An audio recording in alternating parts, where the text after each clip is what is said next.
This is Media Sales Mastery, the podcast for media sales professionals. In each episode, we bring you information, insights, and ideas from some of the industry's top thought leaders. Connect with us to help pick the topic and guide the show. This is Media Sales Mastery, the podcast for media sales professionals. I'm your host, Jamie Wood. Okay, a bit of a different spin on the old tried and tested format with this one. We're going to be doing a live, I'm going to call it a workshop, and it's all around how to interpret and dissect a client brief. Now, Adam Hickey, he is our returning guest. This is going to be his third appearance, I think. Now, if you haven't heard the other episodes with him, this is a tongue twister. He is a career media agency leader, and he's just gone out on his own as a consultant with a business called And. What we're going to do, I've created a bit of a dummy brief. It's a composite of 3 actual briefs that have been sent from a client or an agency to a media supplier. Now, these are not perfect, but that's kind of the point, right? We do deal in a world where often the briefs we get are not perfect. So Adam's going to kind of lend his perspective from an agency side. I'm going to lend mine from a publisher side. We're basically going to attack the brief in real time and show you the techniques that we actually use to distill a brief down into its core components, really get a good understanding of what the client is trying to achieve, really try to pick out those nuggets of gold and those things that we think are going to really inform and govern our approach to putting a solution together. What we want to do, I guess, at the end of this pod is just arrive at a place where hopefully if you've been listening, the next time you do get a brief, you're going to have a better picture in your mind of what are some of the things that you can do to really maximize your success in a world where the world isn't perfect. So without any further delay, let's get into it now. Adam, welcome. Thank you. Good to be here.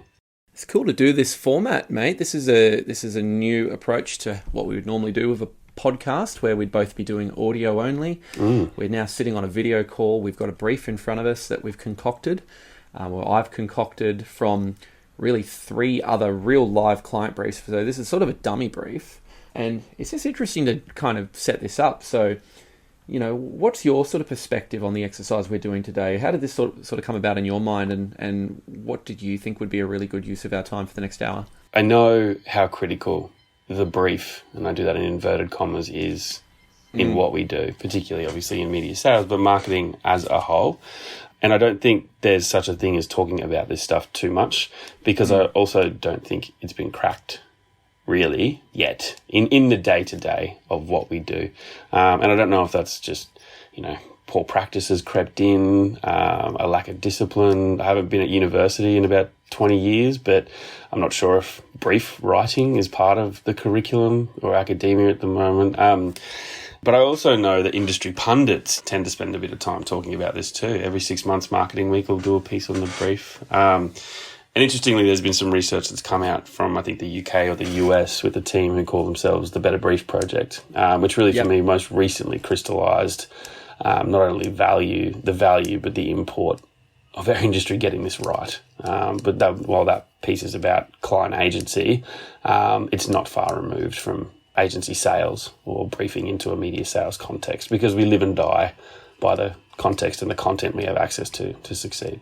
It's a really good setup, and I think what we're sort of going to do, just so everybody knows the exercise, is we've created what I call a dummy brief. So I've been able to get my hands on 3 different briefs in the auto category. I have sought permission and gained permission from the 3 people to use it as the stimulus to then go and create a hypothetical brief reflective of the type of brief that a media salesperson might receive from an agency and or a marketing team. So what we're going to do, we're going to just sort of read through it. We're going to very much try to unpack it in real time. Adam is going to lend somewhat of a perspective from the agency side of things. I'm going to lend a perspective from the media publisher side of things.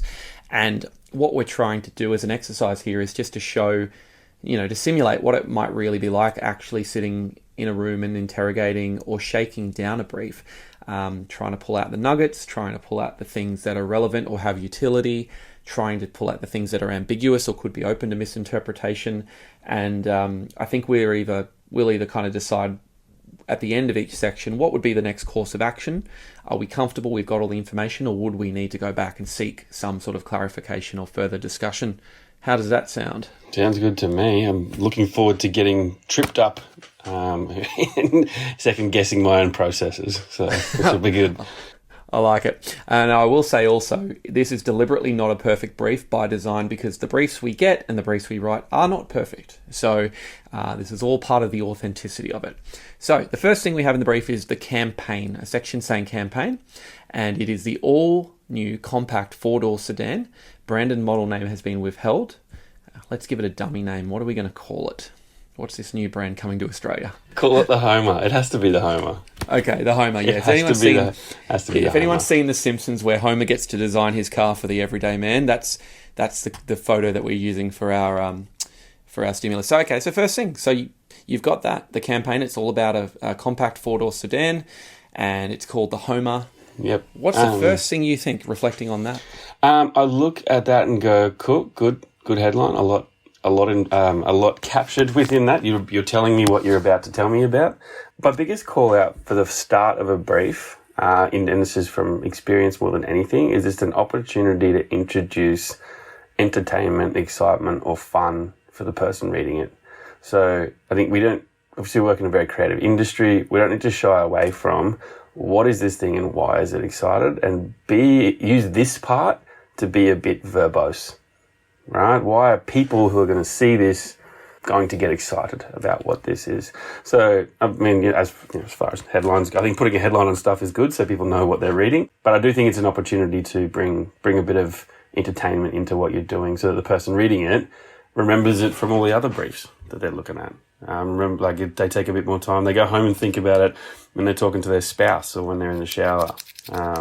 So that would probably be the only piece for me on that. Yeah, it's a really good call out, and I would say it does feel like the auto category is probably the most guilty of quite functional briefs. That they very much do have a lot of category conventions in the way they actually advertise, but also in the way they brief media and the things that they seem to think are important. So, interesting looking at the three briefs that kind of informed this, very much a lot of commonality. They were more the same than they were different from each other, which in a competitive space where there is a real constant quest for differentiation and getting an edge, that is a good call out.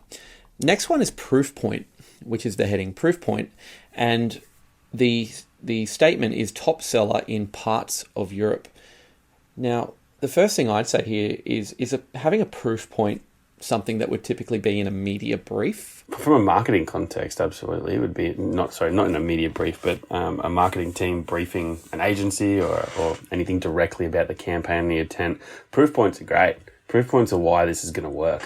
Proof points are why we as a business are bothering putting money behind marketing this thing, this widget, whatever it is, this Homer. So to understand the proof points that have given the business confidence to push this thing out, fantastic. Because often in constructing a campaign, whether it be creative or media, those proof points are the parts where we're actually going to deliver on what we say. So we want to find a way to amplify those through what we do, because the customer experience is going to meet the expectation.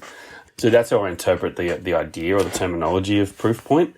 Top seller in parts of Europe and parts in inverted commas is probably a little light on. So I'd again take a few liberties in this. A stat, a proof point, I think should be a stat, whether it's a percentage or a volume or some indicator of that has statistical relevance to what is meant by top seller for context. That's the piece to me that's really interesting, is it's very ambiguous. I mean, parts of Europe are known for performance vehicles, but are we talking Italy, are we talking Germany, or are we talking Romania? Top seller in parts of planet Earth. Correct, yeah. And it's so there that proof point has utility and relevance, but there's like a little bit of context missing, and there's a genuine proof point. To your point, it doesn't feel factual. It's if it's a top seller, by how much, over what period of time. What does being a top seller actually represent, in what territories and why? Yeah, and I think also, how did it get there? What was the journey? Year 1, 1% market share. Year 2, 3% market share. Year 4, we introduced this and we had this much market share. The legacy of this brand or this product in Europe, in these parts, looks like this, and that's why they're confident to do it. So again, probably more missed opportunity in that. I do think the idea of proof points in a brief, regardless of whether it's a sales brief, a media brief, marketing brief, whatever, proof points actually are some of the stuff that can often be overlooked in my experience as well. Just this assumptive close that, trust us, we wouldn't be briefing you if we didn't think it had proof it would work. But we don't know what we don't know. You know, we're about to jump into the next section, which is objectives, and that's probably where it's important to hang on this for a bit. So I'm a media publisher. I'm reading this brief, and my first experience has been a relatively kind of functional piece of information. This is the vehicle, and then the proof point is that it seems to have had some success in some land far, far away. To your point, you know, I'm looking at this through the perspective of, okay, I'm going to need to have every piece of background I have, because it's ultimately going to be up to me to choose what information is relevant and which pieces of information I can discard or don't feel like I need to prioritize. This does feel undercooked. One of the things that I think would be, to your point, would be really good as a media salesperson who's receiving this brief is to not be afraid to really think about, how do I really efficiently ask for more information against these two things? So I don't need war and peace. You know, it might be that the agency or the marketer doesn't actually have a lot more information at hand.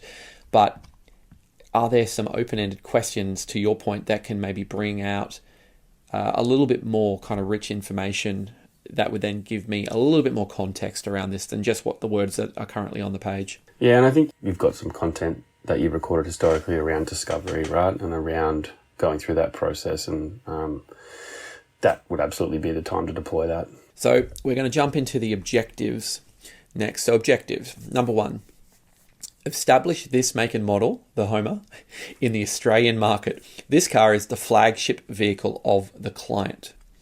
Next one, take market share from all manufacturers, being Kia, Hyundai, Toyota, but primarily Honda and Mazda. Those are your 2 objectives. Now again, hanging on that for a sec, how does that sort of read to you as an agency person who's obviously worked for many years in crafting or teaching teams to craft media briefs? And similarly, I'll be interested in your perspective on this sort of context for the objective, because I read this as that this is a business objective, or at best a comms objective. Certainly no one sales channel, or maybe not certainly, that might be a bit too concrete to say, but to put that at the feet of a media sales channel to deliver that's the KPI for the entire business of their objectives. I would be looking for, what's the role of this partnership in delivering that, and of the parties involved to get to those as well. But I will say, it's fucking great context, right? Like the objectives are, we want to establish this make and model in the Australian market, right? So by the end of this campaign, or whatever we've done, whatever time period, we want to be established. I would seek to understand what was meant by established.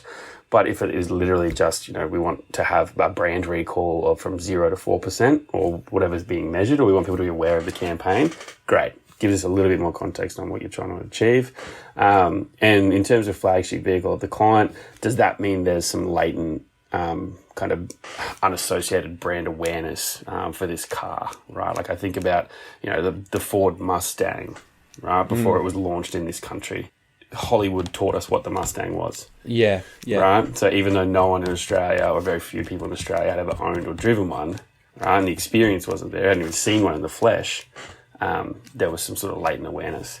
I like take market share. I like it because there's only so many jobs we can do with marketing, growing the pie or stealing a slice of the pie, right, from our competitors. And knowing that this is about taking market share, so nipping at the heels of the established brands, actually does kind of lets me know that we're not afraid to sit there and go, I want 1 out of 5 people who think about buying a Mazda 3 to think about buying a Homer. This is the context here too. We're reading through this brief in real time, so it might be that there's more information further down that is a media objective, and this might just be to give us the marketing objective. But I agree with you in that I really read this as quite a big, lofty goal that my channel alone probably can't do all the heavy lifting on its own. Now, there's a role that my channel can play. I'm just looking at this, and this is the other thing, you know, let's put ourselves in the mind of the people listening to this podcast. We've got everyone people who sell trade media. Maybe they sell for a car sales or a car expert. We've got people who work in out of home, so maybe they're looking at that, establish the brand. Well, massive branding campaigns and just putting really big campaigns to market and launching brands is what we really do.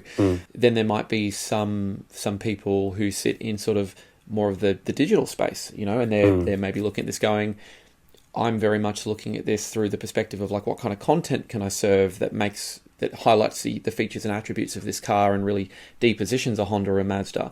So as a media salesperson, I think it's good context in terms of getting an understanding of what the marketing team or brand are trying to achieve.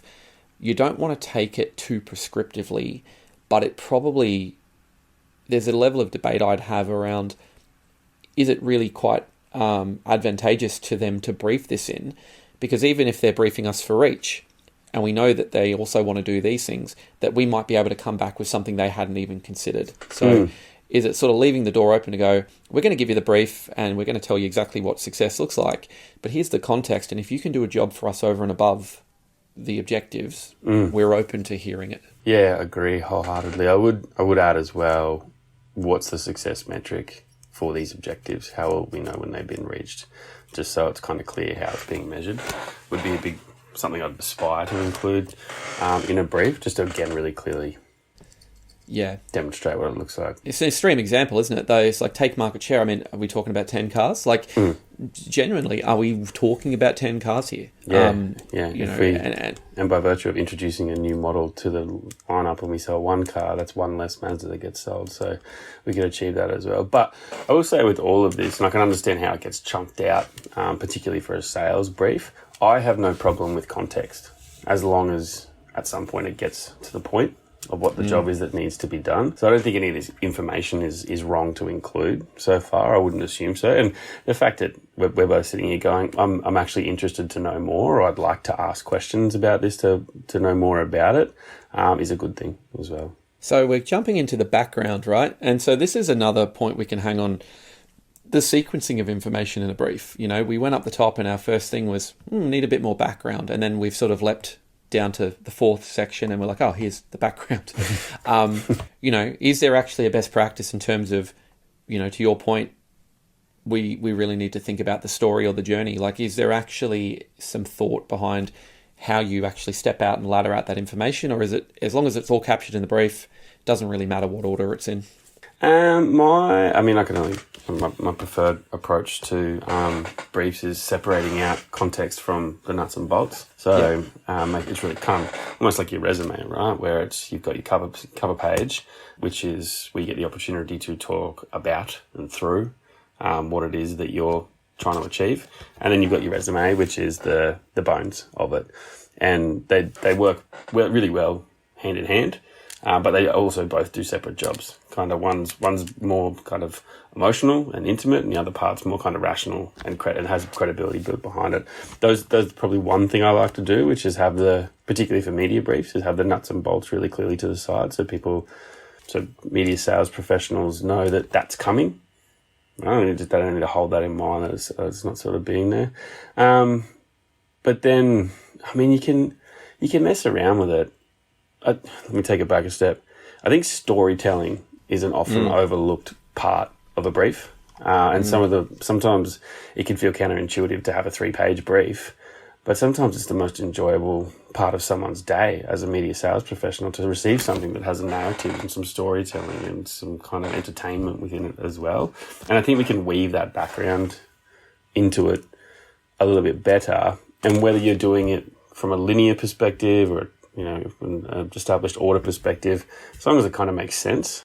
I'm not one to really prescribe to the order of things, but if it's this feels somewhat out of order already, I think that we've gone objectives before background maybe. If we're like looking at this from the perspective of, we both seem to be unanimous in going, background would have been a bit better earlier on before the objectives in this particular scenario.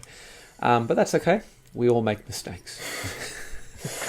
Let's have a read of the background. So it says, the Homer is an established brand in certain parts of Europe, but will be relatively unfamiliar to Australians. Yep, I've certainly never heard of it.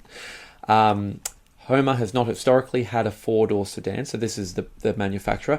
Has not historically had a 4-door sedan. Typically, they focus on smaller hatchbacks. Competitors have continuously released comparable vehicles over the past 2 years. It is a highly competitive segment.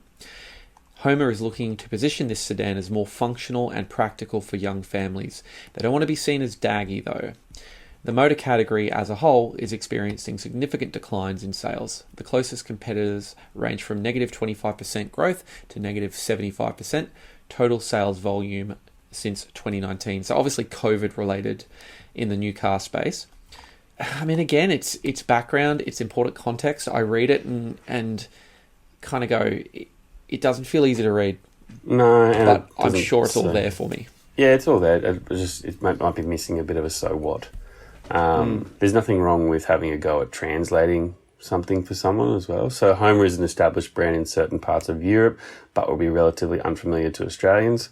What this means is that we know humans don't reject this vehicle, right? Yep. Like this vehicle has passed muster in other parts of the world. So we're not unconfident we'll go okay in this market, right?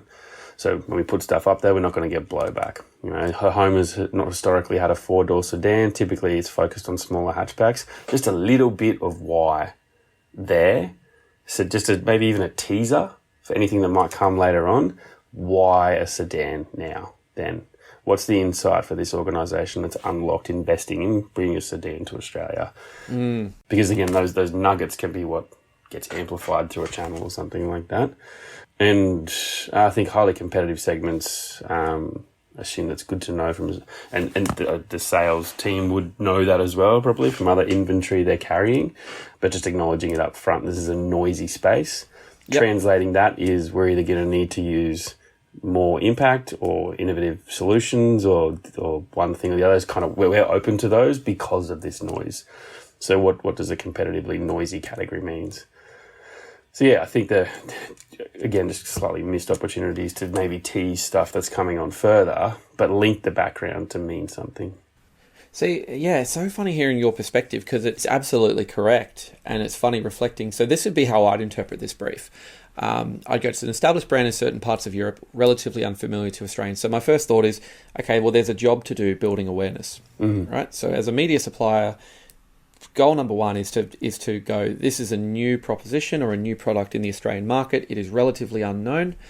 We have to first and foremost make sure that this brand becomes known with the right people. The next piece around not had a four-door sedan, typically focus on smaller hatchbacks. I agree with you. It's kind of, as a media supplier, I go, yeah, I'm curious to know what the insight is driving that. But I also look at that from a publisher side and go, they're clearly pretty invested in making this work. So I've got an understanding of the advertiser's motivation here of this is uncharted territory for them. It's new.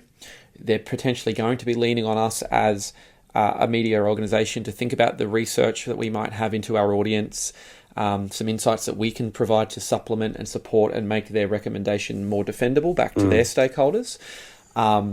So I'm thinking, I'm not trying to think about an edge to sell back to them, but I am thinking about what are the things that they're potentially going to ask of me as a publisher. Would that be stuff that you would go back to clarify with them or say to them, we've interpreted it this way, right? We've interpreted your first statement as increasing awareness and we're going to go down a reach path is what is required. Would you clarify that or would you sort of save it for the response? I think I would have to read and I hate to say this, but this is the reality that we work in. We work in a competitive environment. I would have to figure out, based on the competitive context, how advantageous that information might be to me compared to somebody else who's on the pitch. Yeah. And so what I mean by that is, am I asking for something that is going to inform the work I put back to the client? Or am I trying to uncover something that gives me a unique edge to differentiate what I go back with? Yeah. So there are times where in a pitch, maybe we haven't gone back and clarified the four-door sedan, but maybe in the pitch we say something to the effect of, open the pitch up with a bit of tension. Look, this is uncharted territory for you guys. We get it, right? You haven't launched a sedan, nor have you launched it in this market. It's the most competitive market in the world. There's more models. We understand how many have been launched because we've been the key partner to launch a lot of them. Let us show you our understanding of this space and lean on our expertise here. We will show you the path too. So, I mean, that's a pretty hardcore sales tactic, I'm trying to give an extreme example, I think it reinforces that even a bad brief doesn't mean a bad response in both ways. That's more interesting for me to sort of understand where your head goes first from a sales perspective. I always like to think if you're in a media publisher, you have to really kind of advocate for your audience. So you have to put yourself into the mind of the people that you're trying to target first. And that's really hard because it can often be at odds sometimes with, what it takes to actually secure the revenue. But I would try to bring a proposition to them around we have an innate understanding of our audience as they relate to this category. So you guys are the experts in building cars. Can't fault it. You obviously seem to have an audience you're going for. Our job is to really kind of connect your brand with our audience in a way that feels like it really makes a lot of sense. But I mean, the next thing I'd go to in this brief, competitors have continuously released comparable vehicles over the past 2 years, highly competitive segment. So again, if I'm thinking audience first, I'm thinking like there's got to be a bit of fatigue, right? If I'm somebody who's just getting exposed to all this auto advertising over the last 2 years, and every 2 months there's the promise of the latest, greatest new Ford or family sedan, how much of my attention am I actually going to give to that advertising? Like, it's a noisy space. There's only finite people who are able to buy this vehicle. All the environments are probably already pretty cluttered that this particular category likes to advertise in. So I'm thinking about that as well, because I'm trying to think about, how might I be able to give this brand an edge and command attention and cut through a sea of noise, of competitive noise. And then the next two pieces are obviously great context, like knowing the categories in decline. I think to some extent that allows us to have a really robust conversation around managing the client's expectations. Like your sector is declining right now. There are macroeconomic factors at play here. So I would look at that and I'd take two key things away from that. One, that the stakes are even higher, right? They're deploying a lot of capital. They're deploying a lot of budget into a market that is in not terminal decline, but certainly in pretty significant double-digit decline. So all the more reason for this to be successful. And then the last one I really liked was, looking to position the sedan as more functional and practical for young families. Don't want to be seen as daggy. To be really honest, mate, this is the first thing in this brief that's got me really hot. Same, and that's when we get to it. Yeah, 100%. The term, like the functional, the positioning, you can do something with that, right? Like that's given the brief receiver, they can absolutely do something with that information. This is what I'm curious to hear is you're gravitating to that too. Can you articulate what it is about the phrase looking to position this sedan as more functional and practical for young families? Don't want to be seen as daggy though. What is it about that phrase that draws you in and gets you excited? It's a shot at identifying how this is going to be distinct as opposed to different, right? It's like I'm sure we've all au fait on what I mean by that, but it kind of goes, I think that's an Ehrenberg Bass piece, but it kind of goes to what are we going to hang our hat on that makes us distinct, that people will associate with us, that we believe will help us sell more cars. And I think about strategy as the pipe within which we're going to decide which tactics to do. That's a good pipe to have, right? We're going to position ourselves as functional and practical. It doesn't matter if it's right or wrong. It doesn't matter if it's the best marketing strategy. We're going after one thing that's going to separate us from our competitors. And I think that can be extrapolated out into what does it mean for a certain media channel. What does it mean for content? What does it mean for the way we're going to do our creative? What does it mean for, wear in and wear out of ad creative? So that's why, by looking at that, I go, right. If we're looking at the stand as more functional, does that mean we need environments where we can talk about the vehicle in depth, right? Just showing some car porn ain't going to move this thing. Yep. Because it's a very functional vehicle. So as a media salesperson, you receive it and go, right, we need multi-channel, we need radio ads that lead to a website, out-of-home sites that have a QR code. We need to be redirecting people somewhere to find out more information and that sort of thing as well. So that's where, similar to you, hot under the collar for stuff as pointed as that. I've got a really different perspective to that. Like, I completely agree with everything you said, but one of the things, maybe more so working in radio for so many years, on any given week, you'd be doing 10 to 15 creative brainstorms a week. And one of the techniques that I remember trying to instill in the team is you want to find the tension, right? You want to find the two opposing forces that make something really interesting. And if you think about where tension exists, it's usually the most interesting things in the world. They have a natural tension. You know, the example would be, you know, Nirvana. People go, why is the band Nirvana so popular? Because they were a grunge band that were really rebelling against that kind of corporate rock, but they're basically playing pop songs. You know, Jim Morrison, really dangerous, mysterious kind of guy, had this edge to him, but was like quite fragile and quite insecure.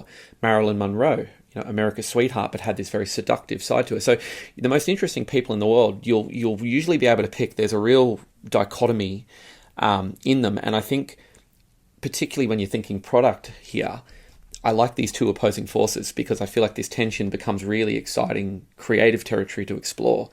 How do we kind of think about, you know, the dad that is at that midlife crisis point that needs a practical car but doesn't want to move on, doesn't want to acknowledge that he's getting older.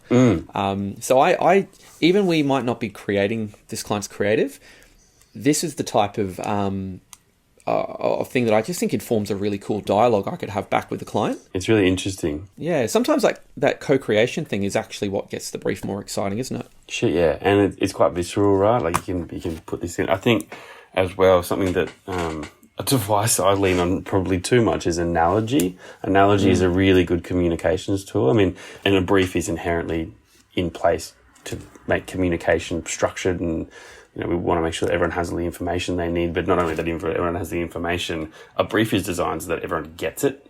Yep. Right? Which is very different from having all the information. It's got all these different facets so that everyone gets it.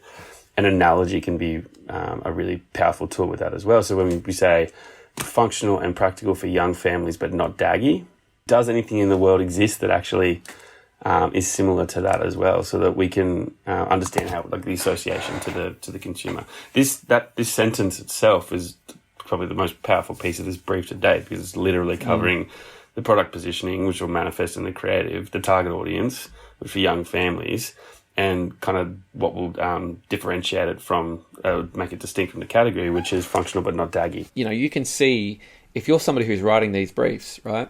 Like, think about how we've been experiencing this, and it's funny, like, think about what it is we're hooking into. Try to take some of that and try to think about how you can sort of replicate that in future briefs, because you ultimately want to have this type of springboard for really, really good conversation. You know, from a media perspective, I think, you know, one of the techniques, let's say we're doing an uncovery, right? And obviously I'll skip ahead here, but let's say I pick up the phone to the marketer and I go, you know, hey Adam, thanks for the brief on the Homer. Hey, this is interesting, right? Like, I'm a new dad. I had my son nearly 2 years ago. The thing that jumped out to me is this functional non-daggy. I think you guys have nailed this. Like, this is an interesting territory. Talk to us a bit more about that. Like, who's not going to want to open up a dialogue and divulge more information if that's the starting point of a conversation? Yep, absolutely. How to use it, and as you and I are doing, it's the most interesting part of the brief so far. And the feedback on the brief then is, how do you bring more of that to bear on the sections we've already covered? How do you make your objectives a bit more like that? So we're into the next section, which is the challenge. So this is interesting, right? We've had objectives up the top. Now we've got challenge. So before I even read them, is that common to have objectives and challenges as two separate parts of a brief? I wouldn't have separated the two. But again, the briefs are like outdoor faces. No two are alike. They all have their own personality, which I'm sure you've seen. And I think you can separate out this stuff if it has a really specific purpose. So if I was receiving this brief, putting myself in a media supplier's hat, I go, right, this is going to be the section that tells me all the limitations on either the response or the constraints. This is what I'm about to learn in this section.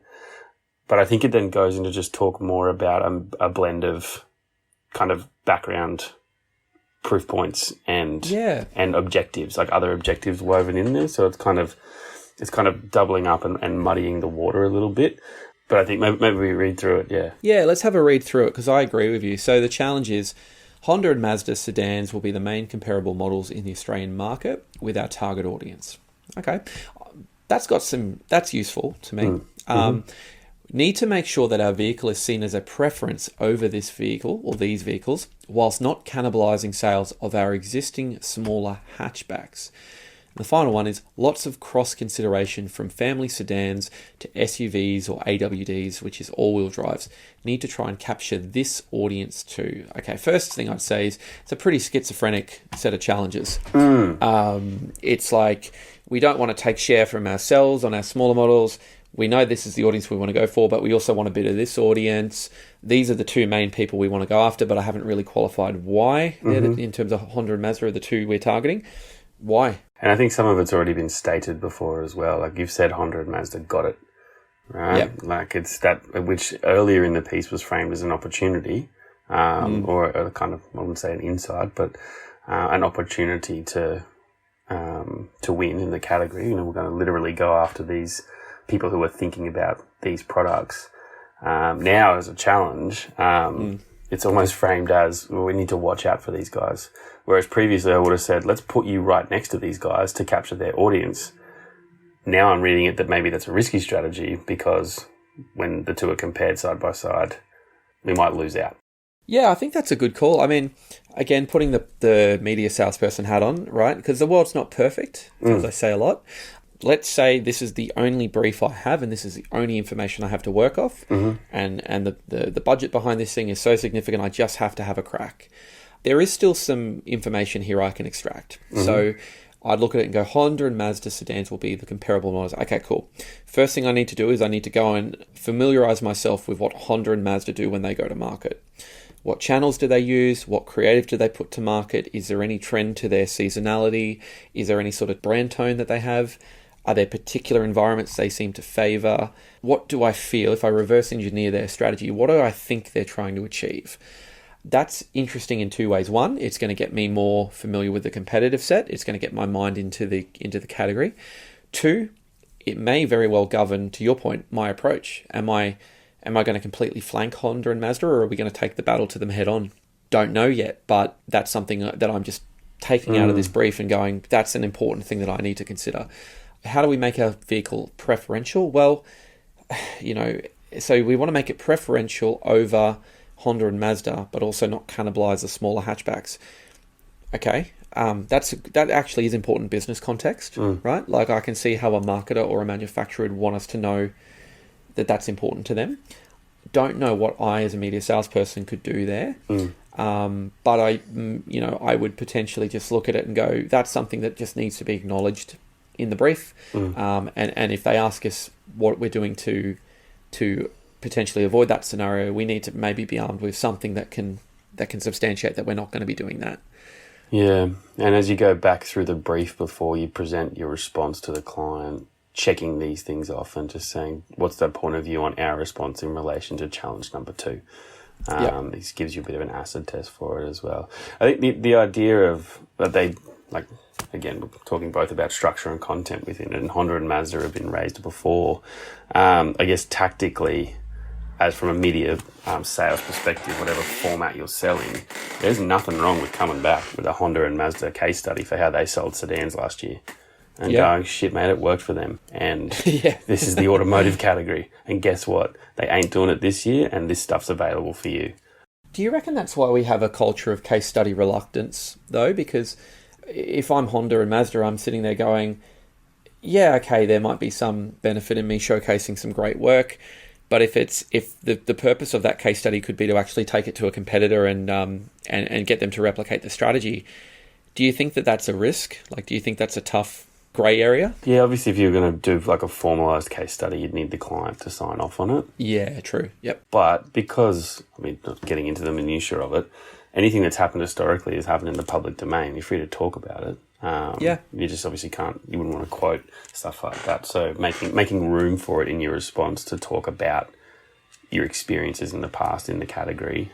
This brief is suggesting that would be a very powerful asset in your arsenal to kind of go, literally, Mazda did this. Yeah. I can't tell you exactly how much money because that would be conflict of interest, and I wouldn't do that for you to them. But I can tell you what they did because it existed, and I know they had success with it as well. It's funny because looking at the third party and the challenge, which isn't really a challenge, it's just context. Lots of cross-consideration from family sedans to SUVs and all-wheel drives. Need to try and capture this audience too. So, I can definitely try. Yeah. But again, I'm putting my media sales brain on here, right? And again, it's a competitive environment we operate in. Yeah. And we are looking to put ourselves in a position to be the most favorable partner. That can be leveraged, right? So I look at that and go, okay, so if I can do a job of showing them how I'm going to help them sell their vehicle, and I can put a rationale as to how we could potentially really target the Honda and Mazda buyer. Yeah. But I can do the kind of fries with it too. Hey, here's another thing we can do over and above your core solution that can really help you with that SUV all-wheel drive piece. I think, to me, I say there's just another dimension to the response I'm putting forward, and maybe that's the thing that gets me considered over the other 3 proposals that they've seen that day. It's like, oh, who are those ones that said they could do? What was that clever idea for the all-wheel drive thing that they baked in? Oh, it was this. Oh, cool. Yeah, and their reach was pretty good too. And yep. So that kind of thinking does generate revenue, mate. Like, there's been many. And now that we're riffing about it, like, I'm kind of sitting here going, like, one part of my strategist and marketing purist brain is screaming about the cross purpose and the extension parts and the wanting to have it all and target everyone with a bum and do all that sort of stuff. But from a media sales perspective, and like I said, there's no such thing as a bad brief as long as it's an opportunity for revenue. But I'm challenging my own thinking, and I'm kind of going, at any point where there is a bit of kind of extraction or extension, or maybe also consider this, move it from the core of your strategic approach down to a tactic, like also ads, like add it on, and kind of go without compromising the meat of what you're doing. And when we say this is how we're going to win, and guess what? We can also do this and this and this and this and this. And use it as a way to flex within it, within those specific extensions as well. So I see how, from a media sales perspective, even this just opens up opportunity, right, to add more in. It does, and allows you to align it to the objectives. And again, it's not just about winning the revenue, right? It's about having a defendable solution that you genuinely think is going to deliver the outcome for the client. But this is just where my brain goes. So again, I'm just kind of pulling out themes, and I'm pulling out key things here, and you can see the theme. It's like, in one bucket I'm going, I need to get a better understanding here, so these are the things that I need to kind of just give more consideration to for my uncovery conversation. But then I'm also picking out things that are more of a competitive or more of a unique sales proposition-y thing. And this is where I think a lot of people, when they look at briefs, they do get lost in media sales, because they look at it as, what's the buying criteria and how do I get to a win with revenue? Or they go, how do I deliver the most immaculate, perfect solution for the client and have this great strategic response? And you actually have to do both. It takes a bit of mental agility. So this process of taking the heat off and just going, I'm not going to jump to anything. All I'm doing is picking out key things. And I'm just going to put it up on a whiteboard, and I'm just going to kind of rip this all out.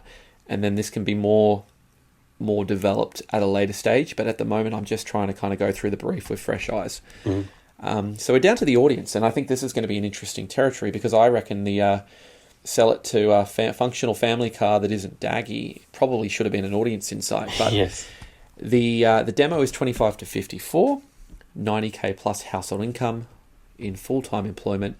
The car audience skews white collar, but also in trades or SME roles, which I'm assuming is like business decision makers or own their own business.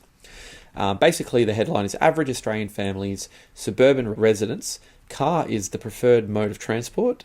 I think that's even the preferred mode for people who take the bus and the train. But again, children are a big driver of vehicle purchase. So that definitely makes sense, particularly family sedan with utility for children.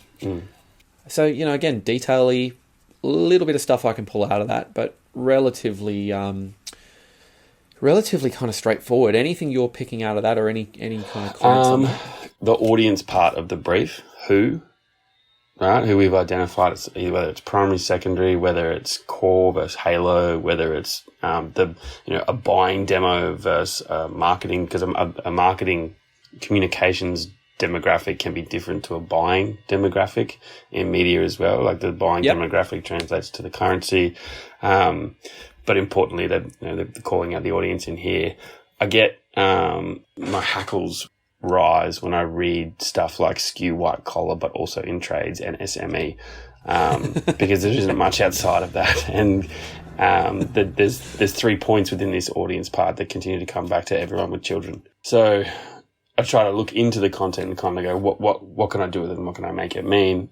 A little trick that can help when it kind of feels like we're trying to target everyone with the bum for this car is just put them in order of priority.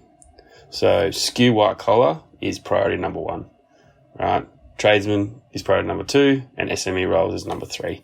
Just give it a sense of order within that so that I would try to, so that the person responding to the brief at least understands what's most important, the most important thing. This reads like a Roy Morgan snip from people like people intending to buy a sedan in the next 6 months, which doesn't make it wrong. But if this was referencing a third-party piece of data, always good to put that in as well, that this is literally a cross-tab from Roy Morgan. But I don't think there's anything wrong with it. You've given the demo that the things like reach and cost and CPM will be balanced against in 25 to 54. I think just making that really clear. It's the buying audience versus your targeting audience. And the other parts, I think, give you a lot to go on. You know, you're using the tools and the stuff that you've got at your disposal from a media sales perspective. You can do things like, you know, hyper-targeted, hyper-relevant stuff. You can do things like how many of these people can we reach if we build out this audience as well? Where's the role of scale? So I think it's fine. I think it's the more that goes into the audience piece, the better. Yeah, I agree. Like, I look at it and go, I know who the kind of buying demographic is. Like, we're probably going to be evaluated on people 25, 54. Maybe there's some different overlays we can put around household income or employment type. So, okay, yep, that's the audience we're going for and that we're measured against. They're sort of painting a picture with average Australian families and, you know, skew to suburban. Like, I think certain media that might actually be really relevant. Out of home is a great example, right? Like, out of home, that might actually govern your choice of assets. Maybe we need to go hit them in the burbs. That's where we're going to put the majority of our activity. The one that really jumped out to me is sort of the last one, which is children are a big driver of vehicle purchase. Again, that definitely resonates with me, right? Life stages change and they're a massive driver of purchases. So I'm looking at that going, okay, do we have the ability to think about people who are about to have children, have a growing family, are in a car that's currently unfit for their needs? Is there a way to potentially kind of figure out who that audience is or to unlock these little pockets of that audience within our broader audience? Or is that more of a kind of thought that I park for maybe creating some creative type of messages for this client? You know, are we really all about the family thing and do we lead with that and then bring the car into the kind of narrative? Yeah. Also, and having research departments at your disposal makes life a hell of a lot easier in doing this. But is there a relationship between scale of media asset and safety? Right? Is your brand seen to be a robust, reliable brand because you do large format out of home? Because, you know, and I've seen some research about that in the past, that it kind of looks like a brand has arrived when it's on large format out of home. It looks like a robust business that exists. So if people looking to purchase vehicles and children are a big driver of vehicle purchase, as a media sales professional responding to this, how can we pull on what that really means and then deliver it through our response as well, through our assets, i.e. what's the relationship between frequency and safety perceptions? Scale and safety perceptions. It's funny, yeah, because you're right. And I'm not jumping to my product just yet, but I am thinking about this from the perspective of someone who maybe works at a digital publisher or somebody who works for a radio network or a TV network or out of home. And I'm trying to think about this children thing, right? And I'm going, okay, so if I'm at a radio network, do I have talent that are new parents? If I'm at a digital publisher, are there particular brands or titles or websites or podcasts or communities that we've created that very much talk to that parent audience? If I'm TV, same thing. Is there particular programming that really kind of targets that particular audience, or is there content that you would want to really align to because it's that sort of family-friendly type of environment? So I'm not going straight away to what my solution is going to be, but I'm thinking about some of the tools that I might have that just at least have some really nice relevance against these audiences. I would probably kind of just park that in my mind, but I would definitely call that out as, what do I have that's maybe unique in my offering that I can make a nice match back to this particular audience? And if appropriate, how do I kind of bring that into the solution? Because you're trying to think about how you can get a competitive edge, but you're also trying to think about how you deliver a higher value proposition and something that is more engaging for the audience too. Just as a question, obviously I've received a shitload of briefs in my time, as have you. Do you start ideating straight away as you're going through the brief, or do you try and keep it under a leash and go, I'm just going to pause and maybe apply a framework in real time? Or do you think it's a good habit to get into where you just literally have a notepad out while you're reading through a brief and just every thought that comes into your head, write it down, or start with a framework to answer it? I personally would look at this and I wouldn't ideate, but I would pull out key themes and I would pull out key ideas. So I wouldn't be going like, I'm going to create a segment and it's going to be called, safe baby driving tips. And I wouldn't be doing that, but I would be going, okay, they want those types of environments maybe. This talent comes to mind as somebody who could be really good. I think it's a really good piece of possibly accidental advice. In the first reading of a brief, try and stay as high level as you can, even with your own thoughts, because the faster you go to execution or solution, the more things you're going to miss along the way, right? If you go all the way down the road, you're missing all the possible forks in the road. So even whether it's a good brief or bad brief, having some discipline to stay high before you come down into it's probably a pretty good thing to pass on. And to actually to be comfortable, because the anxiety can creep in, right? You get a brief like this, it's high stakes, and it's let's say this is like 100% of this revenue is going to go to one publisher, and it's a material amount of revenue. Your natural instinct as a media salesperson is, what's the downside if I lose this? How do I mitigate my risk? So you immediately start going to the sales kind of outcome, and you lose that ability to be that objective, consultative media expert, right? So I completely agree with you. You have to park that level of kind of anxiety, and that is the word for it. There's an anxiousness that comes in. You need to park that. You want to read it in a very non-judgmental way. You want to just be comfortable skimming the surface. And I would look at this as going, you're jumping between very creative thinking, pulling out functional information, doing a bit of an inventory of things you need to ask, and then also capturing any kind of thoughts that just come to mind that may be relevant or useful to you later. So it's more about documenting as your brain's coming through. So next thing is interesting. So they've put the strategy. And we can talk a lot about this in terms of the role of strategy. Is it the role of the agency? Is it the role of the media sales team to re-engineer the strategy? How does that... So let's park that for another 17-hour long-form podcast series. Yeah, we won't get drilled down on the idea of strategy and the etymology of the word. Yep. So their strategy, though, is capture existing... So this is useful, right? Capture existing demand and interest for Honda and Mazda and get the Homer on the consideration list.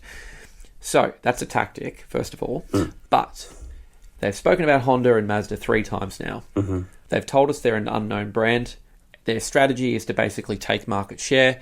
And the strategy that they're telling us that needs to be useful to us is capture existing demand and interest for Honda, Mazda, and get the Homer on the consideration list. I'm here for the statement itself. It doesn't belong in this part, but I'm here for... This is more of an objective that would come up the top.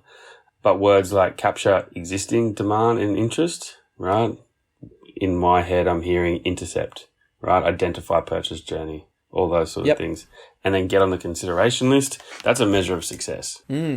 Difficult to go from zero awareness, just skip over the top of the funnel and jump right into mid-funnel when it comes to marketing. But I know we're not sitting here critiquing the approach to it. But I think this is a good statement. It's quite pointed.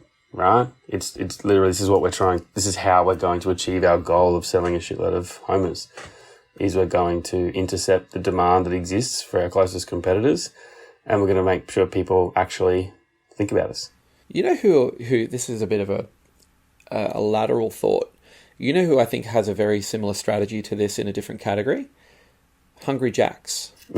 So if you think about Hungry Jacks, their strategy, and it's been their strategy forever, it ain't to make the burgers better. It's not, maybe that is the case, but that's not what they're actually doing. What they're doing is they fundamentally are identifying what McDonald's are doing.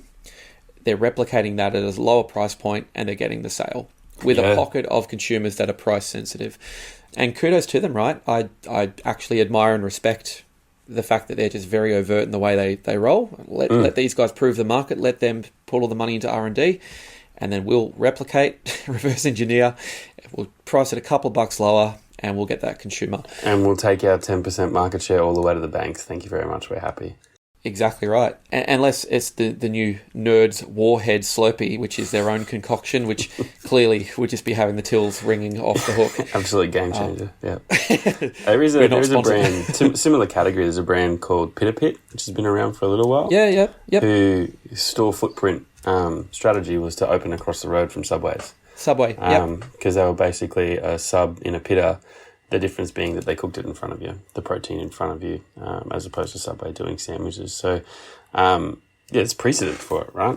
I would hope that they'd be opening their showrooms across the road from Honda's and Mazda showrooms, or next door to them, or wherever their vehicles were, or whoever they were partnering with to put their vehicles out at a car yard was within proximity to a Honda or a Mazda dealer. The thing I'd say about this that would come to mind is, okay, I'm somebody considering a Honda or a Mazda.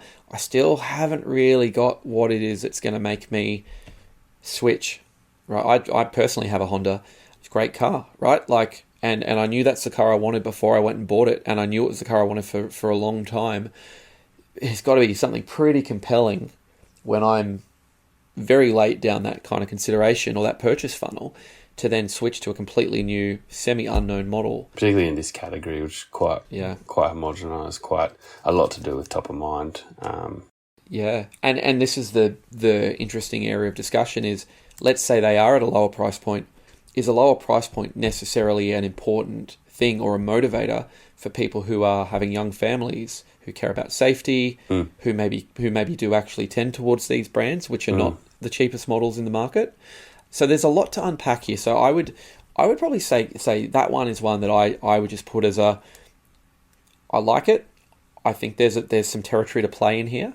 I think I can do something with this information, but I need more. 100% agree. Like I said, I enjoy the content, just not the structure, yeah. As a media salesperson too, I mean, this does separate, in my view, the really sharp media salespeople from the ones that do have a ways to go. Is really good commercial acumen, right? Like, you have to understand the drivers of certain businesses. So you need to be able to have the type of conversation, if they will indulge you, and go, look, talk to me about the pricing strategy for this particular model, the Homer that you're bringing to market.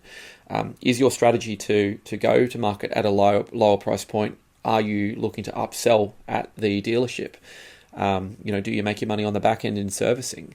What's the customer life cycle? Is the plan to get them into the car for the longer term and to sort of flip them up to more premium models as they age and as their life stage changes? Like, there's context that's missing here, and sometimes you're not going to be able to get that information because the person you're trading with is not privy to that. But I would really say this is an area that needs to be unpacked a lot more, and will be very, very helpful if you can get 3 or 4 more pieces of really clear detail here. Agree. Okay, tagline.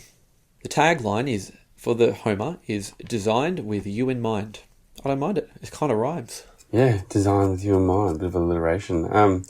Good if the creative, some of the creative premise can be included in the brief, I assume, from a media sales perspective. And probably a part of something that I need to reconsider for my own approach to briefs is how much of the creative proposition can be included in the brief as well, just to give it a little bit more meat and opportunity for the sales team to respond a bit more creatively. Like how could that be brought to life through format a little bit differently? There's rarely any downside to that. Hey, I think Out of Home's a really interesting channel where the creative, often you don't get brought in to see what the client's creative is. In a lot of instances, it's very much format or location or whatnot. Whereas in other channels, I think, particularly where there's more integrated idea-based responses, they really bring you on the journey. But I would say working across everything from esports to social to podcasting to radio to Out of Home, include it, and we'll decide whether it has relevance and utility. There's no downside to including it. No, I agree. Worst case, we mock up a bunch of creative and you go, we're doing our own, no thanks. You go, okay, well, we've wasted our time, but sometimes having the creative help sell the format is actually really helpful as a media salesperson. It becomes a lot more exciting going in Out of Home, for example. This is your retail panel. It's in proximity to the point of purchase. The role of your creative here is really to kind of draw that person through, and it's the last kind of activation point before they make the purchase. So this is what we recommend you do with your creative, right? That's a really robust way to sell it, as opposed to, this is your panel, here is where it is, and it does this and it does this. So I don't mind that design with you in mind. I like it. It sort of feeds into that whole, it's got function for families, it's got utility for growing families. The brand feel is the next section. Sensible and practical, but with a risky edge. My first read of this one was, this is similar to the mostly white collar, but also trades and SMEs. Yeah. It's kind of, okay, so it's everything. So it's sensible and practical, but with a risky edge.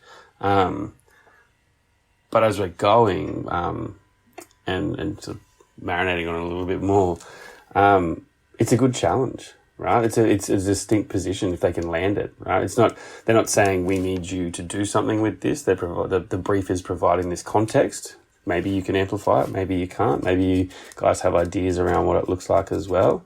I'm intrigued by the statement, sensible and practical, but with a risky edge. I come back to some of the stuff we had earlier. I was like, I'd love an analogy of something like what currently exists in the world that's sensible and practical, but with a risky edge. It's sort of a different way of saying the same thing that we gravitated to at the start, though, isn't it? It's like the whole practical but not daggy, or functional but not daggy. So I like it, And again, as a media sales professional, I'm looking at this going, there's something I can play with here, right? Like, okay, you want to have a risky edge. We're going to give you the 90% of your response is going to be pretty cookie cutter. It's functional, it does the heavy lifting, and that last 10% is where we're going to really think about something quite unique and different. That does have that's out on the boundaries. It's a bit experimental, it's a bit different, and I would actually use that as part of the pitch theatre. I kind of see like a big divider slide that's like, and for something with a risky edge, and then I go into the last part of the pitch, which is just this really unique execution or something really different. Or again, if I'm in a medium that has maybe like presenting talent, who embodies risky edge, but is kind of like a button down suburban parent as well. Or what's the part of the product that has the risky edge? Like what's a feature what's a feature of what it is we're trying to sell that maybe we can amplify through format? Right? Like what's the part that we could maybe come back with, this one part of the widget you're selling does this. We can have, again, an addendum to the campaign that supports that, so the people who experience understand it. Thinking of this from the sales perspective, again, I'm coming back to the audience match with something like that, and I'm going, to me, and I'm not speaking on behalf of myself, I'm 35 at the moment, I'm 36 in a few days, but becoming a new dad, your world, the gravity of your life shifts significantly. You start to become a different person, right? You start to feel like you lose certain parts of your personality or your identity that made you young and made you contemporary, and you start to kind of move into this new life stage. And you do worry sometimes that you actually are losing a little bit of your old self, right? And I know we're talking about a car, but we're ultimately trying to kind of influence people, and we're trying to get people to think, feel, or do something. So I am looking for like the emotional hook or the audience insight or the thing that actually is universally true about this target audience, that if nothing else, I can land in the room as an insight, if only to just validate that I know what I'm talking about to the brand. Does that make sense? 100%. And at the end of the day, remembering that the first audience you got to get through is the people you're responding to on this brief. So even for the purpose of bringing an emotional hook into what you're presenting back, to have it in there goes a long way to winning the brief. So I look at this, again, coming back to the pitch theatre. I call it pitch theatre because what I'm ultimately talking about here is like, we're all fundamentally selling a product. We're all fundamentally selling inventory. How you sell is often, in media sales, how you sell is often just as important as what you sell. And so I'm trying to think about how to add a dimension to the response here. If it's a stock standard reach brief, hit the 25-54 as efficiently and effectively as you can. Show me that there's a rationale behind where you've selected to place the activity, and give me value. Great. Everyone can do that. So what am I going to use to add some context and color to that to make them emotionally feel better about investing with me? And the thing that I think is going to do it is having a level of almost like human insight to underpin and to bring through the whole thing. So I'm seeing things like finding articles around not like midlife crises, but, people at that parental age still trying to assert their cultural relevance and still trying to not lose their identity when it can be all-consuming being a parent.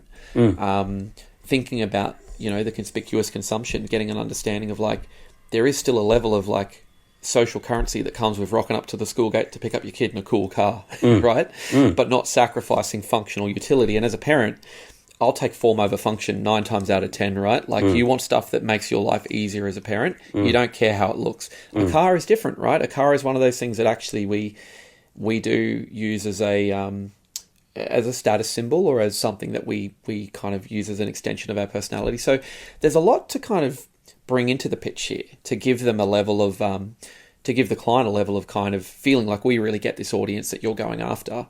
And our role as a publisher is to really be able to kind of lure this audience in and to engage them and to leverage our trust and knowledge. So I think so far I'm getting some good stuff out of this. I'm not saying that's what I'm going to go with, but these are the things I'm documenting and going. And also, importantly, let's say I have to take this brief and I now need to socialize this in my media organization with a research team, with an integration team, with a trading team, with a person who's helping me build out the deck. I need to find a way to keep this really punchy as an elevator pitch style brief. And I need to really humanize and socialize the idea of what this brief is about as a really succinct idea of, we got to target these parents who basically want to stay hip, not daggy, but they need a practical car, right? Like that's easier for a room to grasp than we want to take market share from Mazda and Honda and it's unknown, so I am sort of also thinking about my other internal customers. Then as we go through the brief itself, I don't think any of the content in this example is particularly wrong. Maybe being out of place is one thing, but that's fine. I think you could almost take all the headings out of this whole brief and just apply it as almost like a lump of context, and it'd be just as useful if it was structured this way. And maybe with briefs, sometimes the structure can, or this commitment to the structure can take away from just communicating the information in a succinct sort of way. Just tell the story. Just put it on the page. People will work it out, because I'm taking from this that a good salesperson will turn a bad brief into a great sales outcome. There is nothing wrong with this brief when you've been doing it as long as I have. Yeah. But I have coached and counseled many media salespeople who really struggle. Like this is the single point of failure in our industry, right? This is why we constantly talk around briefs and why it just continually comes back to brief quality. Is not only is this a point of failure, but if this is a great brief and I fail to properly interpret and articulate it internally or translate it internally, and then they fail to do that, and then like it becomes this really quite messy situation, and then suddenly we're trying to kind of reverse engineer a bad response and link it back to a brief. So it's it's an interesting area. And again, I have a very different way of doing this. I've never really been taught to do this. This is just through, field training. And I'm also thinking people in the audience are going to be thinking of this through the prism of their own unique channel, right? So here's the interesting thing. So we jump from all this kind of information into the product overview. So this is actually the vehicle. Again, I think this is in the wrong order, but let's read it. Product overview. 5-star ANCAP safety rating. Smart key. Sunroof, reversing camera, towing capability, smartphone and Bluetooth connectivity. Built for European roads. Now that is the parts of Europe context that is important and interesting. Sturdy axle and smooth handling, but not a European performance car, so don't want to make the European association too much of a focus. Price point is slightly lower than a Mazda 3 or Honda Civic sedan without sacrificing on quality. Okay, so the stuff we were calling out before, there actually is the information here. Let's go from the top. 5-star ANCAP safety rating. What the hell's that, and why do I care? Obviously some sort of automotive rating system that tells you if you're safe or unsafe, right? Seems like a pretty critical piece of information. I'd assume that's going to feature in the advertising itself as kind of the one feature that ticks the safety box straight away. Like sensible and practical, 5-star ANCAP safety rating, tick. Ticky boo, right? Make room for that as one. Is it third-party validation too? Like if that made its way in, it's like, oh, okay, it's not just us saying we're good. There's a independent body that also vouches for us. Yeah, and, we're as safe as a Mazda. Yep. So we compete on these functional parts of the product. Okay, so the playing field's leveled on safety. Yeah. So, Yeah, cool. but an important to have this sitting in product overview feels almost like a proof point. Right? Yeah. When we used the term proof point earlier, it's kind of like we're as good as a Mazda. The proof point is a 5-star NCAP safety rating. It's like, oh, okay, wow, validated. So this next one, smart key, sunroof, all the kind of functionality built into the car. Putting my marketing hat on, I go straight to good list of features. Can we just match them to some benefits real quick? What do they actually mean? And how would that then inform the stuff that we'd pass on in information to the agencies, who then pass it on to the sales teams as well? Because knowing that the car has a smart key, I'd be interested in your point of view on this. Knowing the car has a smart key, does that influence the response? Or would knowing what a smart key meant for those consumers, whether it was you didn't have to put your fumble with your keys in your pocket, that's the piece that was actually more more useful piece of information, is just matching the feature to the benefit. I think you're nailed it. Like, from my perspective as a media supplier, I'm going, this is the speak that people who make cars talk. And I'm sure if you put the Venn diagram up and put this against a Honda and a Mazda, there'd probably be some crossover and there might be some unique things. Is that going to make somebody decide to buy this car? I don't know, but could I use these features and show a benefit in the context of the absolute core consumer? So I do go back to something quite naff around the dad with the 2 coffees and the kid on his shoulders trying to get himself and the kids into the car, and like, how do all these features actually make that a much easier experience? So it's not the car porn. You're not driving through the desert. It's like, this is actually a scenario that's really likely to be encountered, and it could be kind of comedic.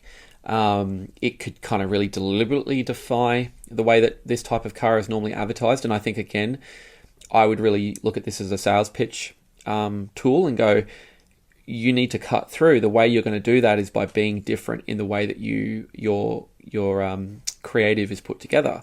So you want to think about how you might make this really comedic and really kind of like sort of a day in the life of the consumer, and just completely reject all the tropes of the category. And I'd even put up, the Mazdas and the Hondas and the Toyotas and all the cars, and just show how similar a lot of their creative actually is. And sort of juxtapose it with the Homer and go... In the response, yeah. Yeah. Particularly when you're going, like, you're talking about established brands in the market that have been here for a squillion years. The category's in free fall. You've got a lot of odds against you, and you're probably working with finite budget, and you got a lot at stake here. But at the same time, you want to cut through to the person and really show, what was that thing designed with you in mind? If that's truly your tagline, your advertising should reflect that too. So that's how I'd use that. Yeah, the idea of sensible and practical, these are the proof points, right? That basically this car sounds like the home of mod cons. We've fit it all in, it's a sensible and practical car that's got all the things you'd expect from a car right now in it. And from a media response, again, from digital content or some other format, how can we communicate that? Because it's important to get it correct. Like, our sensible and practical is proven by all the stuff we managed to stuff into this sedan. And potentially our channel has a better way of communicating that with another channel or another one of our providers. Could it be an opportunity for a competitive advantage in our response to show how we can communicate multiple things that prove the stuff we're trying to prove? Yeah, and it's sort of... It doesn't need to be like a 30-second TVC. That's the big thing I think is really important, is like... So let's say the client already has creative, all right? They've got their 30-second TV commercial. They've taken it from Europe, and that's what we're going to run. Still thinking about how you can use this context and this consumer thing. So again, this is like very much on the fly, but out of home, it's like, okay, do I have assets that are in proximity to a school, and do I choose to really dial up the ease of getting in and out of a car because of the smart key thing in my message? Is it a simple message around, school drop-off, a big image of the smart key, seamless, making school drop-offs easy, right? Do I look at digital out of home, and if it's a beautiful day, does that trigger something like, you could be experiencing this day through your sunroof? Reversing camera, I mean, is there something really clever you could do there in some of the more sort of dicey areas, like, wishing you could reverse out a gridlock? Again, this is the type of thing I'd take into a brainstorm and we would have to develop, but it's this kind of raw fuel that starts to get the room thinking kind of differently about this. The next thing I found interesting, we were talking about parts of Europe, big seller. This was the context that was important. Built for European roads, meaning sturdy axle and smooth handling, but not a European performance car. So don't want to make the European Association too much of a focus. I like that, right? Because that's why the European thing is relevant. And their roads are shit. Oh, 100%. It goes back to sensible but practical. It potentially the trick of the risky edge is hidden in there somewhere, right? The headline might just be a little bit hidden in that little nugget about what do European roads mean. But there is a mental association between European roads and performance. So inferring it or what it could look like. To your point on juxtaposing, do we potentially stretch out a response where we put this basic vehicle in luxury environments and we turn it into a juxtaposed campaign and we go as good as? Those luxury environments will still reach a lot of the core consumer because we're talking to everyone with a bum. Yeah, I mean, an office, a CBD office building in the foyer. Yeah, you wouldn't expect to see a Holden Barina in the foyer talking about how it's almost just as good as the Mercedes-Benz dealer down the road. Yeah, what the CEO wishes he drove. Yeah, exactly. See, I thought the same thing. Like, again, I'm thinking really tactically here, but, okay, built for European roads, right? You're in Australia. So what's that got to do? Oh, the axle's sturdy and it's got smooth handling. Okay, so I can see a link here, right? It's built for European roads. It's a smooth ride when there's a bumpy terrain. If I'm somebody with a growing family and I want this car that's kind of got a little bit of attitude and a little bit of an edge to it, but is also smooth handling, is it something around like driving through a busy shopping centre car park with speed bumps and the kids asleep? Is it around, could you do something activationally, like you could take a test drive, but we deliberately put a really bumpy kind of piece of terrain over the road and we deliberately get people to test drive that? So there's definitely, again, just pulling out raw things here that might fuel nuggets of an idea, or they might just be completely discarded. But this is the type of stuff that I think is just good to pull out of your brain, but not spend too much time developing. Yeah. And then the price point thing. So price point is slightly lower than a Mazda 3 or Honda Civic sedan without sacrificing quality. So I like that because it answers my concern I had before around, I don't think price is the primary motivator for this family. I think safety and quality and maybe look and feel of the car would be more of a driver than saving $10,000. That might be me. So I like the fact they're saying it's only slightly lower. Makes it hard to show how we're going to take market share, but at least there's a rationale there. What do you reckon of that? To your point about pulling out themes or territories that can be extrapolated or briefed internally, I come back to I'm seeing very little wrong with putting any advertising right next to a Mazda or a Honda piece of advertising or next to a dealership, because we've got a comparable product, at least in the places that it matters. Bit boring potentially than the stuff that Mazda or Honda's invested into, but it's a bit cheaper too. So there's going to be a proportion of people who will be coming through those dealerships who will look at this and go, I wasn't, the things that this vehicle is missing, I wasn't that bothered on for Mazda anyway, so I'm going to at least have a look or a consider for this car. So for me, that we win on price and that we match on everything else, I go, all right, let's do, how do I get you through my media channel directly in line with Mazda and Honda? It feels to me, you mentioned the case study thing earlier. Just thinking about this reads to me a lot like an FMCG product. Okay, our competitors have grown the category. They've kind of created the demand. People are at the shop front. They're about to make that purchase, and then suddenly I've done something at point of sale or right before it to capture the sale. And I just wonder sometimes, again, thinking about how to add some dimensions to the way you might sell. It might be a reach brief, but if I'm coming in with a FMCG case study and going, look, suspend your disbelief. Okay, obviously we're not trying to sell tin tomatoes here. Yeah. But we found this really interesting because this brand clearly had a very similar strategy to you, which is around that last-minute bait and switch. Or top of mind, right? Like totally. a category that's driven on mental availability and physical availability. It's like, actually, if we can just increase your awareness, your product's going to do the job and convert. Yeah.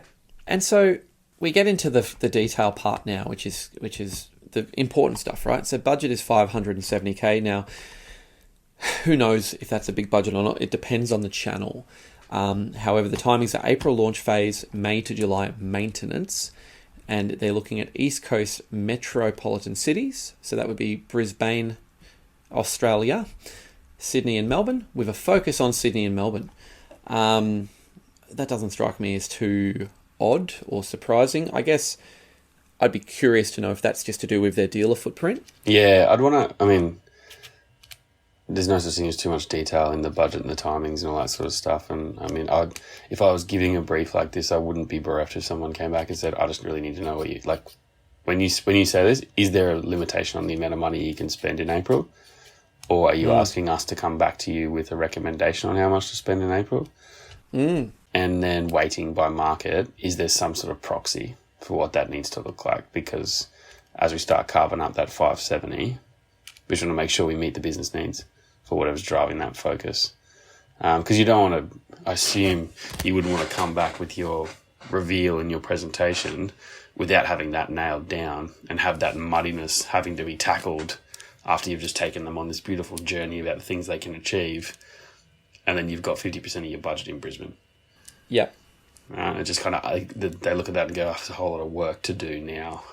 Like, can you deliver on what you've just presented me, despite the fact that your budget's in the wrong markets? I'd be very surprised if that was the default question that a lot of media salespeople asked, which is what they should ask, right? Is, okay, we've got the detail, but give us some context, right? We're not in an accusatory way, right? Like, I don't want to get you on the back foot. I'm genuinely curious.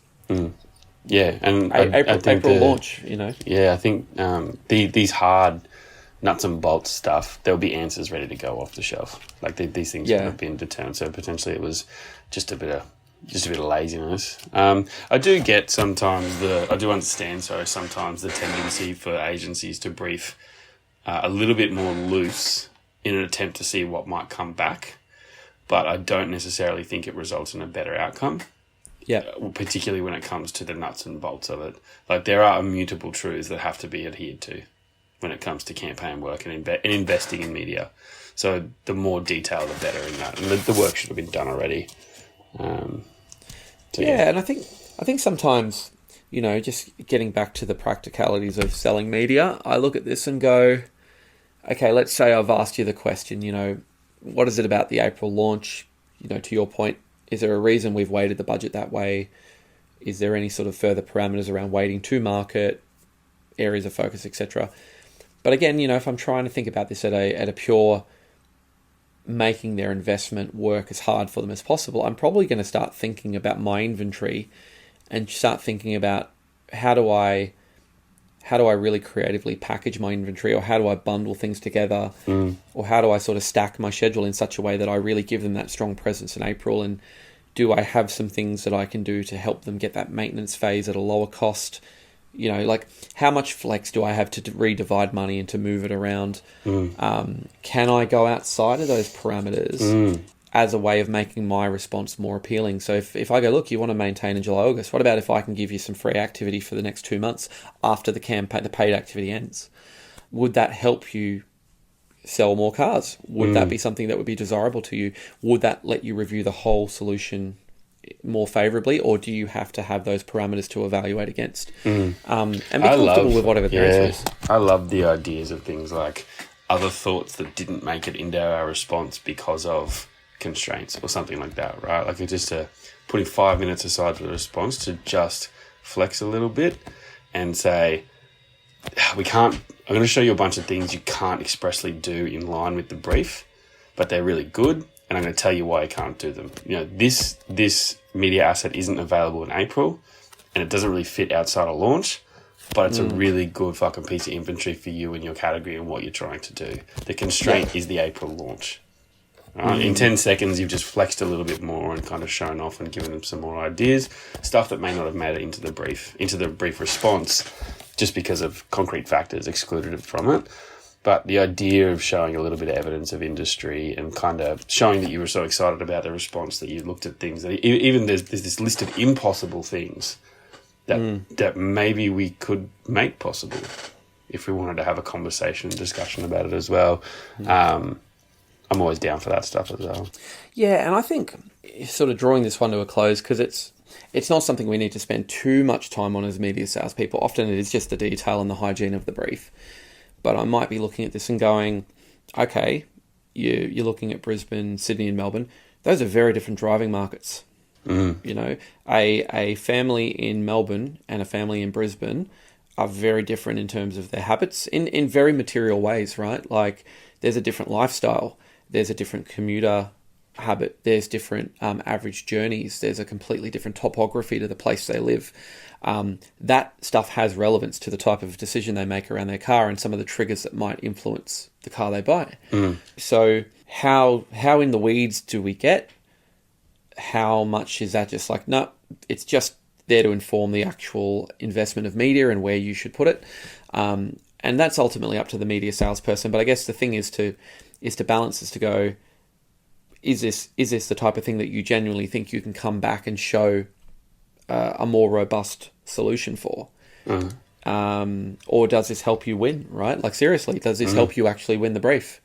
You're the one person who's come in and asked these really exciting, interesting, unique, insightful questions about sub-markets in the brief, and you've been able to come back and differentiate your response in just enough to make you the one that the marketer really emotionally feels right about investing with. Yeah, and 570k feels like the right size brief to be taking that initiative on it as well, right?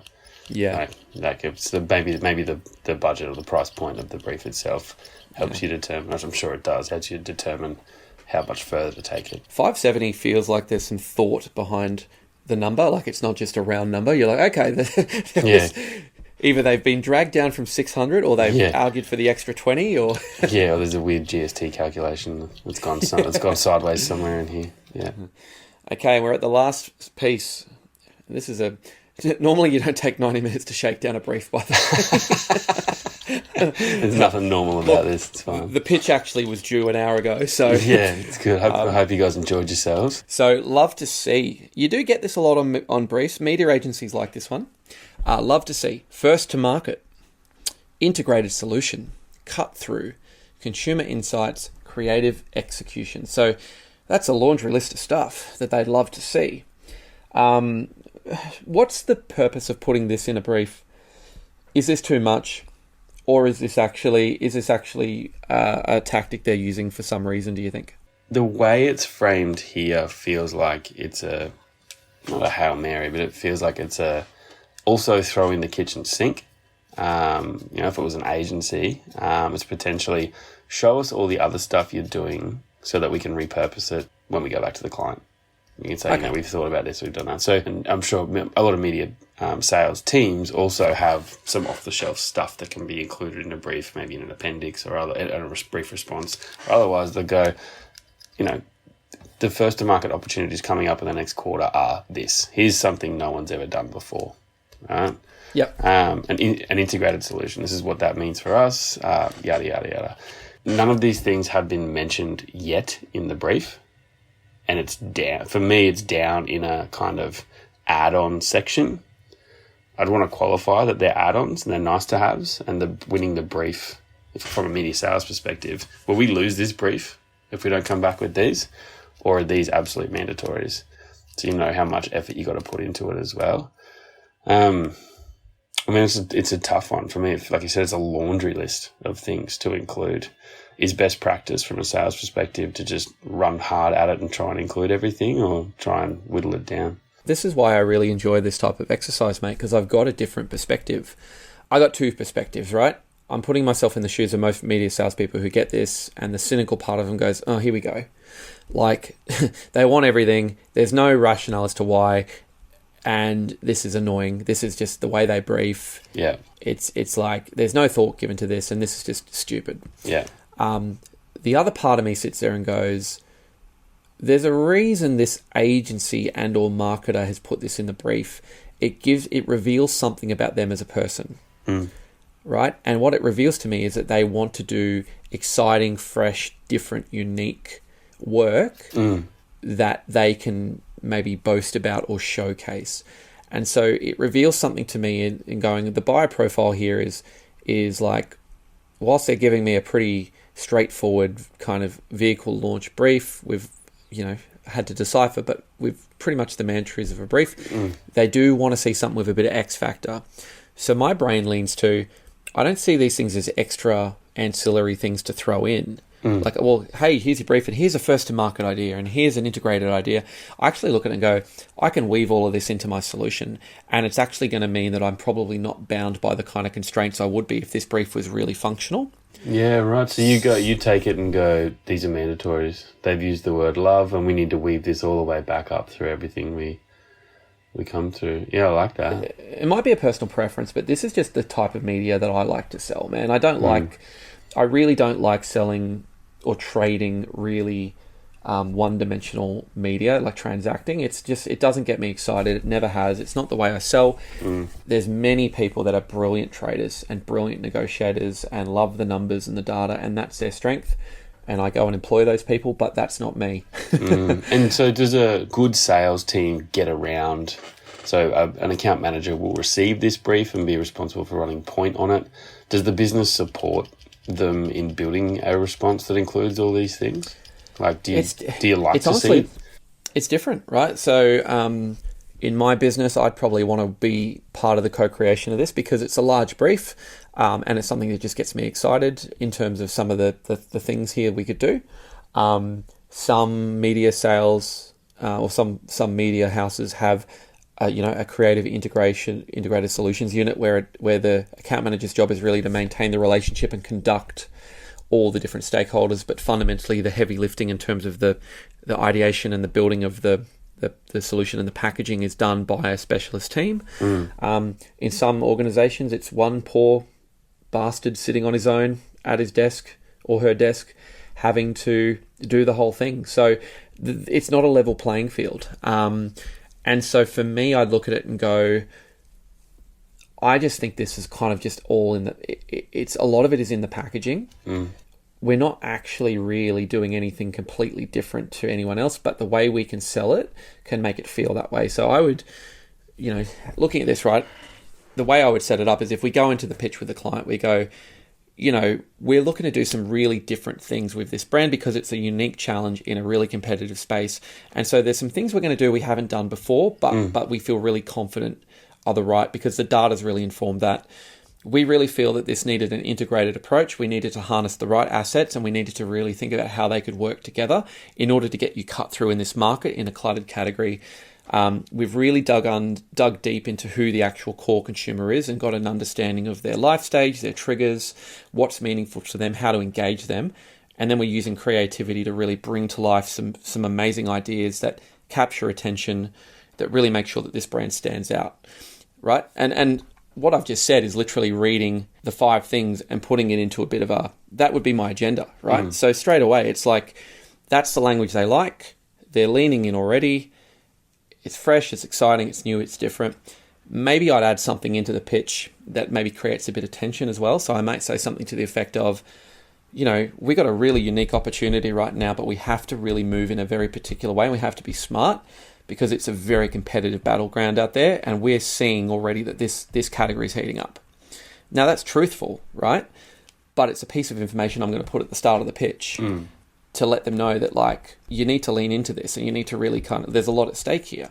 So to me, I actually kind of look at this as a good thing as opposed to a negative, but it comes down to your interpretation as a media salesperson. Is it just getting thrown in as bullshit and it doesn't make a difference? Do they genuinely want to see it? Or is it something that just really speaks to who they are as people?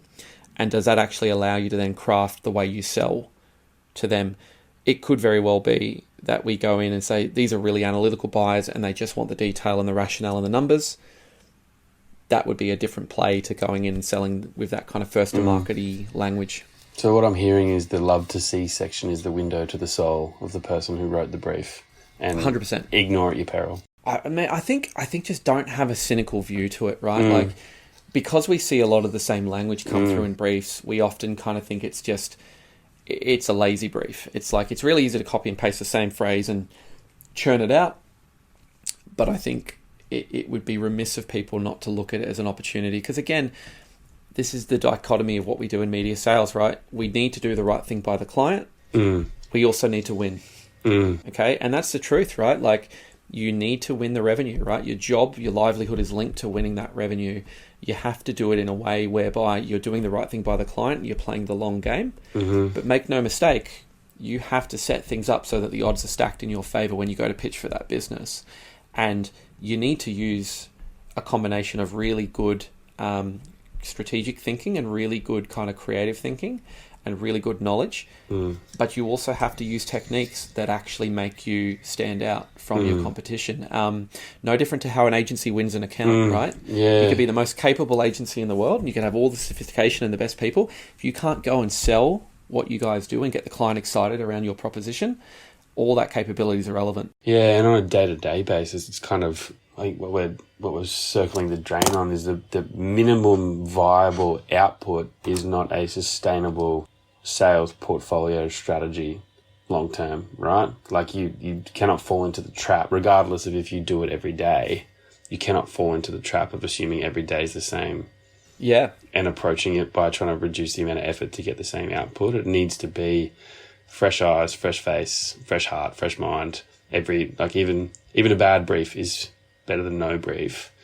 And the right approach and the right discipline allows you to turn a bad brief into a really good opportunity. I couldn't agree more. And look, we're in a hypothetical scenario right now, and obviously this is a hypothetical brief, but this is very reflective of the briefs that I see and I've seen over many years. So you don't get perfect briefs. You often have to deal in the grey. You have to deal with incomplete information. You have to deal with confusing buying committees. Who holds the influence? Who's actually the kind of decision maker?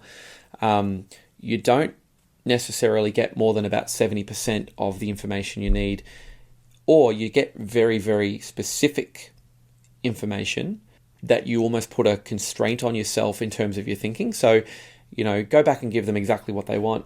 Well, yeah, of course, but everybody can probably do that. So what are you going to do that's going to bring another dimension to the proposition you're putting in front of the client? And most of the time, that's in the way you think and the way that you actually bring a completely different perspective to the transaction.